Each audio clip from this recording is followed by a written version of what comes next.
Hey everybody, welcome back. Today we are going to be talking about the Cannibal Sisters because you know. So, without further ado, let's just get straight into it. This is a bit of a longer one. But first, let's hydrate.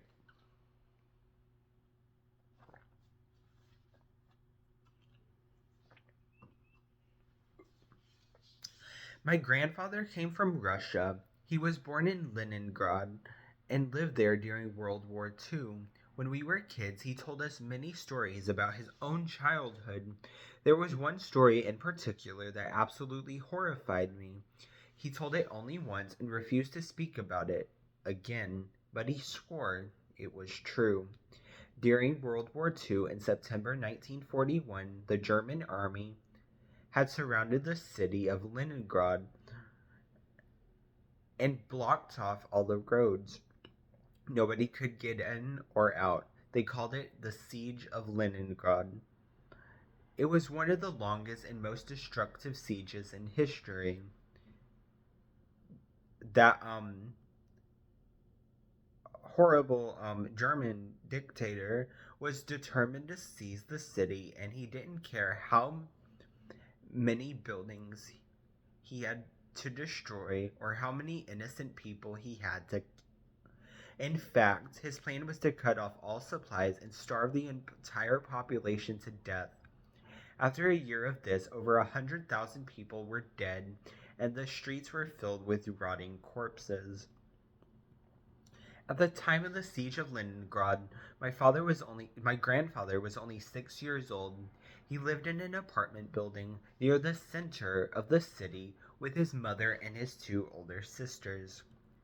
At first, he said it was not so difficult, but then food began to run out. With each passing day, it became harder and harder to survive. There was barely anything to eat. Some days he managed to get a crust of bread, but other days he had to go hungry. The city was in chaos. People began eating animals and pets. They caught stray cats, stray dogs, rats, and so on, and ate them all. When there were no animals left, the cannibalism began. On the first floor of the building where my grandfather was living, there were 4 apartments. All of them were inhabited. My grandfather and his family lived in the first apartment. The second was occupied by a mother and her 2 sons. The third was occupied by a man and his wife. 2 middle-aged sisters who had never married were living together in the fourth. One night, my grandfather was lying awake in bed, unable to sleep with the hunger. All of a sudden, he heard terrible screams and cries for help, which woke the whole family. It sounded like they were coming from one of the neighboring apartments. His mother's name was Zenaida, and she was a very brave woman. She decided to check what was going on despite the pleas of her frightened children. She gave them strict instructions to lock the door and not open it for anyone. She left, and the children did as they were told. Standing in the corridor, his mother noticed that the door of the next apartment was slightly ajar.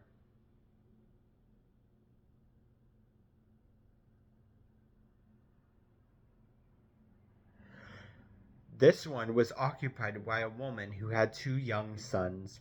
Zenaida walked slowly to the door and cautiously peeked inside.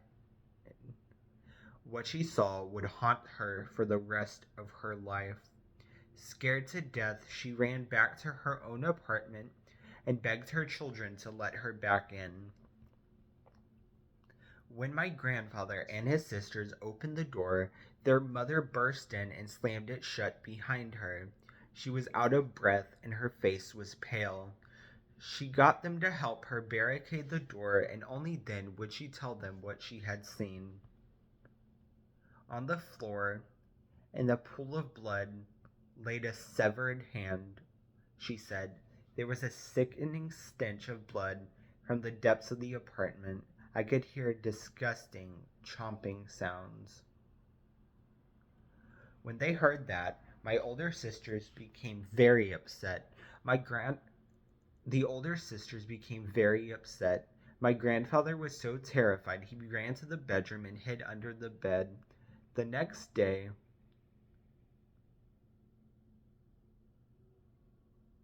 when his mother went out into the corridor again to take a look around, she saw the door of the next apartment was firmly closed.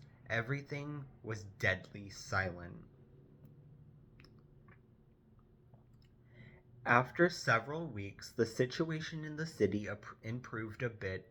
The Russian army managed to open up one narrow supply route so some food was able to get through. None of my grandfather's family had died from starvation, but they were all very weak. One morning, his mother gathered together what little money they had and went off to see if there was any food she could buy on the streets. When she came back, she noticed the door of the third apartment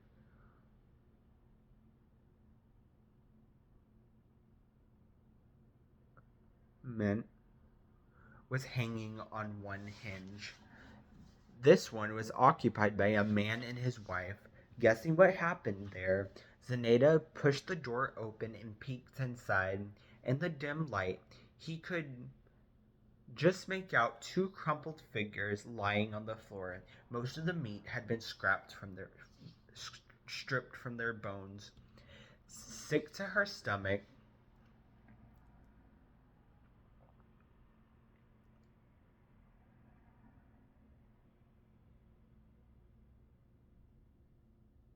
she returned to her own apartment. After telling her children the horrible news, she barricaded the door once again. However, they couldn't continue to like that for long. Soon their meager food supplies had run out.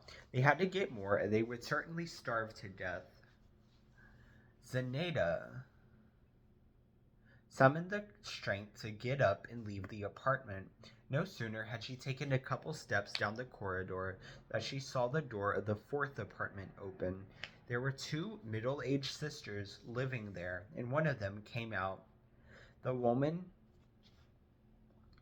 was looked unusually good. All of the residents of the city were very thin and emaciated, but this woman looked healthy and a little bit fat. The woman smiled and said hello. Then she started walking towards Zaneta. Something about the woman's manner set her on edge, and she began slowly backing away. Looking over her shoulder,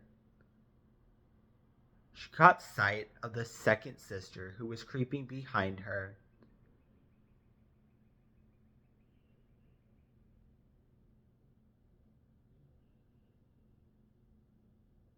The woman was clutching a huge axe in her hands.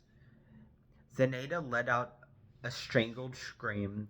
She was trapped in the corridor, and there was nowhere she could run. The two sisters closed in, licking their lips in anticipation of their next meal. Salvation came unexpectedly. As it turned out, my grandfather's older sister saw what was happening. That very moment, a group of Russian soldiers were passing by on the street outside. The children opened the window and called out to them, screaming and begging them to come to the rescue. Without thinking twice, the soldiers ran into the entrance and quickly made their way up the stairs. When they came to the first floor, they saw two fat women trying to drag a skinny woman into an apartment. The soldiers leveled their rifles and ordered the women to stop fighting.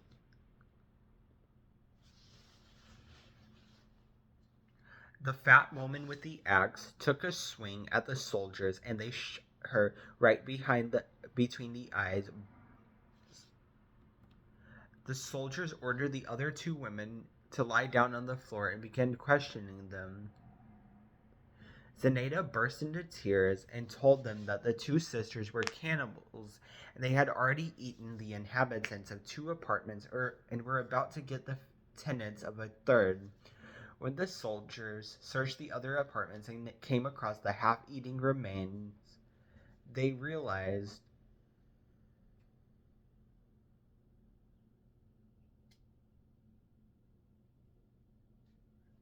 she was telling the truth. Thus, the soldiers rescued my great-grandmother and her family. They ordered the remaining sister to kneel down on the ground and executed her immediately with a bullet to the back of the head. That was the punishment for cannibalism at the time.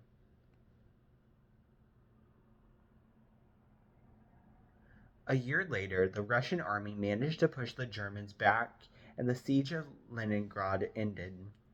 Over 1.5 million people had died, and another 1.5 million had been evacuated. Somehow, my grandfather and his family managed to survive the whole thing. After all, those two fat sisters had a lot of meat on their bones. Look, and that is how that story ends. So, the uh,